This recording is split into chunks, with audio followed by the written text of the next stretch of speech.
Yes, mitochondria. Mitochondria आप सभी ने पढ़ा होगा, जिसको हम क्या कहते हैं, power house of the cell. तो माइटोकॉन्ड्रिया एक सेल ऑर्गेनेली है जो आपको सिर्फ और सिर्फ किस में मिलेगी बेटा, ये आपको सिर्फ और सिर्फ किस में मिलेगी, यूकैरियोट्स में मिलेगी, राइट। अब इसका स्ट्रक्चर अगर आप लोग देखें तो स्ट्रक्चर में मैंने क्या बनाया है, जो इसकी होती है एक आउटर मेम्ब्रेन और इसकी होती है एक इनर मेम्ब्रेन। इनर मेम्ब्रेन अंदर से क्या होती है बेटा, फोल्डेड होती है, इसलिए इसको क्या बोलते हैं, इसकी फोल्डिंग्स को क्रिस्टे बोलते हैं। क्यों होते हैं fold, to increase the surface area. ठीक है जी, एटीपी बनाती है ये माइटोकॉन्ड्रिया, इसलिए इसको क्या बोलते हैं, इसको बोलते हैं क्या, क्या बोलते हैं इसको, power house of the cell. बीच में जो आपको पर्पल पर्पल कलर के डॉट्स दिख रहे हैं, this is called the matrix, right, जहां पे असल में आपके कुछ साइकिल्स होते हैं। Then this is what, this is double standard DNA. तो इसके पास खुद का डीएनए, इसके पास खुद के राइबोसोम्स भी होंगे बेटा, इसके पास खुद के क्या होंगे, राइबोसोम्स होंगे, खुद का डीएनए है, इसलिए इसको सेमी ऑटोनोमस ऑर्गेनेली भी कहा जाता है, राइट। अगर हम देखें इसको एंडोसिम्बाइट कहते हैं, ठीक है जी। एंडोसिम्बाइट भी क्यों कहते हैं, क्योंकि दे हैव ओन डीएनए, ठीक है जी, but it live in the cell. ये सेल के अंदर तो रहता है लेकिन इसके पास इसके खुद का क्या है, डीएनए है। अगर इसके स्ट्रक्चर की बात करूं बेटा, इसका स्ट्रक्चर सॉसेज शेप का होता है या सिलेंड्रिकल बोल सकते हैं, जिसका डायमीटर 0.2 to 1 माइक्रोमीटर तक जाता है। लेंथ की बात करूं तो 1 to 4 माइक्रोमीटर तक होती है। इसके पास दो लेयर्स होती हैं, एक आउटर मेम्ब्रेन और एक inner membrane, double membrane structure होता है। Small and folding of the inner membrane को हम क्या बोलते हैं, क्रिस्टे बोलते हैं, जो हेल्प करता है सरफेस एरिया को इंक्रीज करने में, ठीक है जी। इनर मेम्ब्रेन स्पेस, इन दोनों के बीच में, आउटर एंड इनर मेम्ब्रेन के बीच में जो स्पेस होगी उसको इनर मेम्ब्रेन स्पेस कहा जाता है, ठीक है जी। Mitochondria process a single circular DNA, few molecules of the RNA and 70s ribosomes। 70s वही आ गया, 70s प्रोकैरियोट्स में भी 70s था, S मतलब pseudoviral यूनिट।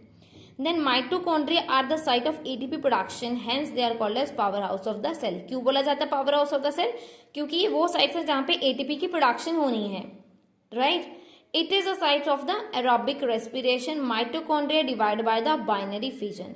तो this is all about the mitochondria function and the structure.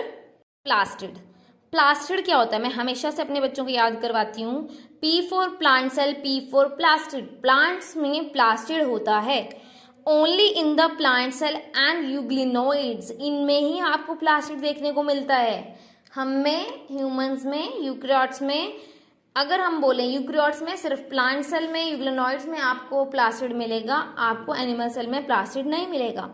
Plastid भी double membrane structure होता है। प्लास्टिड 3 टाइप्स का होता है, you can clearly see, chromoplast, chloroplast and leucoplast. Chloroplast, chromoplast and leucoplast, 3 तरह के प्लास्टिड हमारे पास होते हैं। जो क्लोरोप्लास्ट होता है उसका फंक्शन क्या है, इसको हम ग्रीन पिगमेंट बोलते हैं बेटा, अगर पिगमेंट के बेसिस पे अगर आ जाए डिफरेंस लिखो तो ये ग्रीन पिगमेंट है। और जो क्रोमोप्लास्ट है, it is also a pigment of all colour except green. Green के अलावा जितने भी कलर हैं, चाहे येलो है, चाहे ऑरेंज है, ठीक है, रेड है, जो भी पिगमेंट्स हैं वो क्रोमोप्लास्ट के अंदर आते हैं। ल्यूको का मतलब बायो में होता है व्हाइट, तो जो व्हाइट पिगमेंट्स हैं उसको हम क्या बोलते हैं बेटा, ल्यूकोप्लास्ट। फिर आ जाते हैं इसके थोड़े से फंक्शन पे। क्लोरोप्लास्ट ग्रीन पिगमेंट है, ठीक है जी, तो it is a site for the photosynthesis, photosynthesis यहीं पे होगी। क्रोमोप्लास्ट, क्रोमोप्लास्ट क्या बेटा, देखो जितने भी हमारे पास फ्लावर हैं या अदर ऑर्गन हैं प्लांट के, जो भी उनका कलर होता है, अगर हम फ्रूट की भी बात करें तो वो कलरफुल होते हैं ना, उनके कलर के पीछे कौन से पिगमेंट रिस्पॉन्सिबल है, क्रोमोप्लास्ट, राइट। फिर हम बात करते हैं ल्यूकोप्लास्ट की, ठीक है जी। ल्यूकोप्लास्ट व्हाइट कलर की एक हमारे पास प्लास्टिड है, और ये जो आपको देखने में मिल जाएगी अंडरग्राउंड स्टेम जो होती है पोटैटो, ठीक है जी। उसके अलावा बेटा जी आपको ये 3 तरह की होती है। एक तो फंक्शन के बेसिस पे ये स्टोर करती है प्रोटीन, उसको हम एल्यूरोप्लास्ट बोलेंगे। कुछ ल्यूकोप्लास्ट होते हैं जो फैट को स्टोर करते हैं, इसलिए उनको इलायोप्लास्ट बोलते हैं। कुछ ल्यूकोप्लास्ट होते हैं जो कार्बोहाइड्रेट को स्टोर करते हैं, उनको हम अमाइलोप्लास्ट बोलते हैं, ठीक है जी। Protein aleuroplast, store fat elaioplast, store carbohydrate amyloplast. तो ये हमारे पास ल्यूकोप्लास्ट की 3 कैटेगरीज होती हैं, right. Then coming to the structure of chloroplast. Chloroplast का स्ट्रक्चर बहुत ही सिंपल है। क्यों? क्योंकि ये आपके मैथ में जो आपका डी होता है, ठीक है, जिसको प्रोटेक्टर जो भी बोलते हैं, जो डी होती है आपकी स्केल के साथ आपको ज्योमेट्री में मिलती है, ठीक है जी, उसकी तरह ही इसका स्ट्रक्चर होता है, ग्रीन कलर का होता है। इसमें भी दो मेम्ब्रेन्स होती हैं, एक आउटर मेम्ब्रेन होती है, you can clearly see outer membrane, inner membrane, right. अब आउटर इनर मेम्ब्रेन तो ठीक है मैम, ये क्या है बीच में फ्लूइड, इसको हम बोलते हैं स्ट्रोमा। इसमें डार्क रिएक्शंस होती हैं, शुगर की फॉर्मेशन होती है। In higher classes you will learn about C3 cycle, उसको हम कैल्विन साइकिल भी बोलते हैं, वही यहीं पे होता है।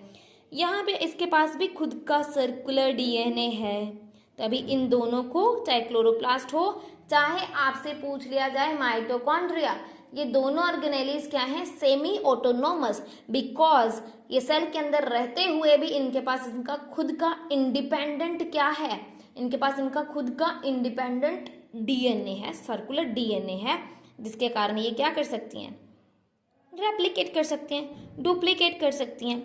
और आपको जो यहाँ पे दिख रहा है ये येलो येलो सा, ये क्या है, इनके खुद के राइबोसोम्स, क्या हैं, राइबोसोम्स।